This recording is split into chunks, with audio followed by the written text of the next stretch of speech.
오늘 본문 말씀에 하나님의 말씀, 하나님의 지혜, 그것이 나라는 이 인칭 대명사로 해서 의인화되어서 표현되어져 있습니다.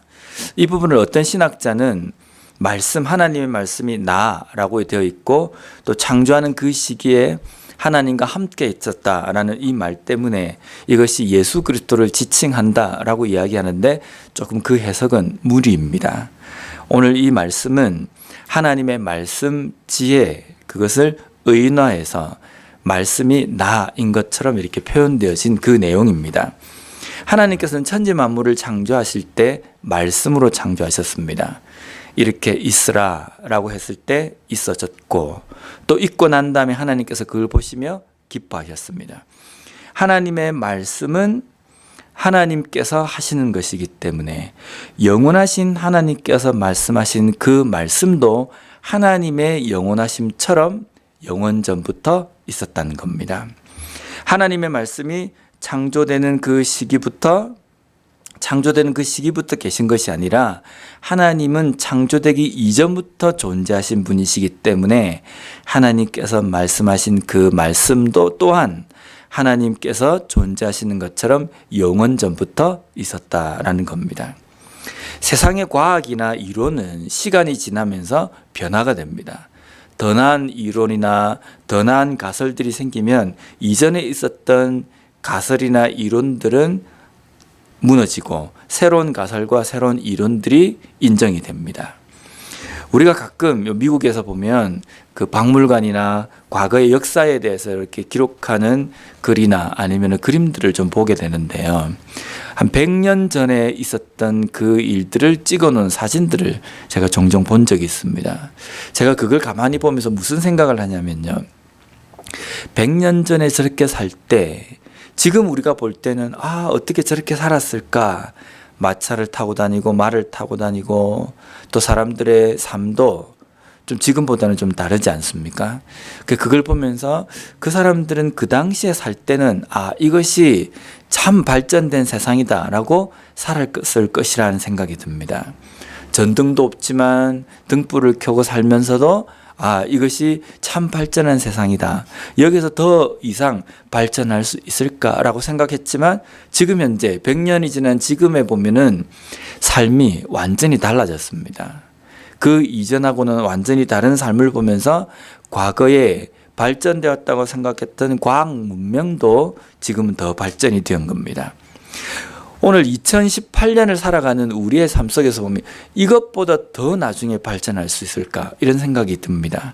근데 분명한 것은 100년이 지나면 지금 이 시기도 또한 문명적으로 약간 떨어지는 시기다라고 이렇게 말할 정도로 나중에는 더 발전할 겁니다. 과학은 변화가 되고 더 진보합니다. 변화가 되고 더 진보한다는 것은요, 부족하고 완전하지 않기 때문에 변화가 되고 발전을 하는 겁니다. 하나님의 말씀은 어떻습니까? 하나님의 말씀은 아주 오래전부터 이 세상을 만드실 때 우리에게 들려주신 그 말씀, 그것과 지금 현재 아주 오랜 시간이 지난 지금 현재 하나님의 말씀은 동일합니다.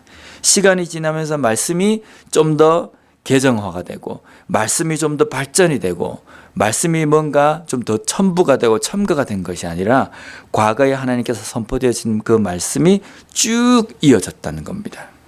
그러니까 하나님의 말씀은 과학 문명이나 여러 가지 철학 사상이나 이런 것들과 다르게 영원하다라는 겁니다. 오늘 말씀에서도 이야기하는 것은 이 말씀이 태초에 하나님께서 천지를 창조하시기 이전부터 있었고 또한 하나님께서 천지 만물을 창조하실 그때에 그 창조하는 그 시기에 거기에 하나님과 함께 했다라고 이렇게 이야기하고 있는 겁니다. 그 영원한 하나님의 말씀은 30절 말씀에 보면 내가 그 곁에 있어서 창조자가 되어 날마다 그의 기뻐하신 바가 되었으며 항상 그 앞에서 즐거워하였으며, 하나님께서 천지 만물을 말씀으로 창조하시고 난 다음에 하루하루 만드실 때마다 그 뒤에 있는 것은 하나님께서 기뻐하셨다. 말씀으로 창조하신 그 만물이 하나님께서 기뻐하시는 그러한 대상이 되었다라고 이렇게 이야기하고 있습니다. 심히 좋아하셨다는 겁니다. 근데 창조되어진 그 만물 자체가 하나님께 기뻐하시는 대로 창조되어졌습니다. 근데 그게 인간의 범죄하기 이전에 선하게 창조되었기 때문에 하나님께서 기뻐하시는 어떤 그 대상인 것 같다라고 생각이 듭니다. 근데 인간이 타락하고 난 다음에는 하나님께서는 이 천지 만물을 보시면서 후회하시고 하나님께서 이 천지 만물을 보시며 기뻐하시지 않는 대상이 되었느냐? 그렇지 않다는 겁니다. 범죄하고 난 다음에도 하나님께서는 여전히 이 세상을 보시며 기뻐하십니다. 근데 기뻐하시는 범죄 이후에 기뻐하시는 그 기뻐하심의 이유는 하나님께서 구원의 계획을 세우시고 그 구원의 계획을 진행해 나가시고 완성하시고 이루어 가시는 그 과정들을 하나님의 기뻐하시는 뜻 가운데에 이루셨다는 겁니다. 예레미야 31장 3절 말씀에 보면요. 옛적에 여호와께서 나에게 나타나사 내가 영원한 사랑으로 너를 사랑하기에 인자함으로 너를 이끌었다 하였노라. 하나님께서 천지 만물을 창조하실 때 선하게 창조하신 그 자체는 하나님께서 기뻐하시는 정도가 되겠구나라고 생각되어지지만 인간이 범죄하고 난 다음에도 여전히 하나님은 우리를 향해서 기뻐하시는 그 뜻을 갖고 계십니다. 기뻐하시는 그 뜻은 하나님께서 기쁘신 그 뜻대로 구원의 계획을 세우시고 그것을 이루어 나가십니다. 또한 하나님께서 기뻐하시는 그 뜻대로 구원하시는 그 구원의 계획은 단 한 가지, 하나님께서 우리를 사랑하신다는 그 사랑하심으로 이 구원의 계획을 이루어 가신다는 겁니다.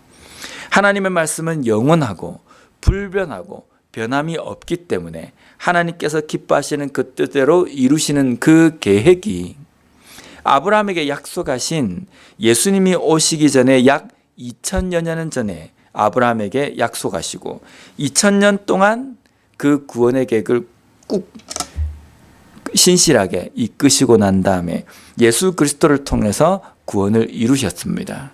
그 이루신 하나님께서 2000여 년 전에 예수님을 통해서 약속하신 그 구원의 은혜, 혜택을 지금 2000년 후에 살아가는 우리들에게도 여전히 변함없이 이루어 주시고 우리에게 부어 주신다는 겁니다.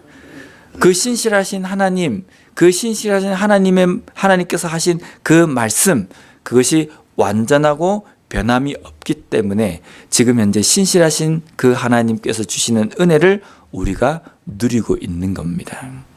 오늘 우리의 삶 속에서 다시 한번 이것을 느꼈으면 좋겠습니다. 신실하신 하나님께서 영원 전부터 말씀하신 그 말씀을 이루시고 지금까지 신실하게 붙들고 계신다. 그러면 우리가 이 신실하신 하나님의 말씀을 어떻게 생각해야 되느냐? 2000년 전에 다시 오시겠다라고 약속하신 그 하나님의 말씀이 반드시 이루어질 것이라는 그 믿음을 우리가 가져야 합니다. 반드시 이루어지기 때문에 예수님께서 다시 오시는 그 약속을 이루시기 전까지 신실한 성도들은 어떻게 살아야 하는지에 대해서 말씀하신 이 말씀을 오늘도 붙들므로 말미암아 오늘 이 하루의 삶도 온전한 그리스도인의 삶을 살아가는 우리 모두가 되었으면 좋겠습니다. 기도하겠습니다.